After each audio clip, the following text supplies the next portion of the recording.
আসসালামু আলাইকুম। আশা করি সবাই ভালো আছেন। আপনি কেমন? আপনি ভালো না মন্দ?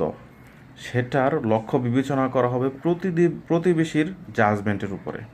প্রতিবেশীর কাছে যদি আপনি ভালো হয়ে থাকেন তাহলে আপনি ভালো, আর আবার প্রতিবেশীর কাছে চোখে যদি আপনি খারাপ হয়ে থাকেন তাহলে আল্লাহর দরবারে আপনি খারাপ হবেন। আপনার যে লক্ষ্য বা সেটাই নির্ধারণ করে দিবে, বা আপনি কেমন সেটা নির্ভর করে দিবে প্রতিবেশীর সাক্ষীর উপরে।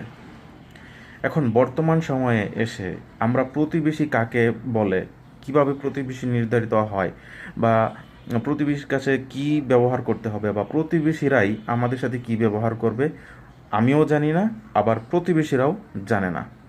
কিন্তু আমিও একজনের প্রতিবেশী, অন্য আরেকজনও কিন্তু আমাদের প্রতিবেশী। এই প্রতিবেশীর সাক্ষীর উপরেই কিন্তু আমাদের মূল্য নির্ধারণ করা হবে।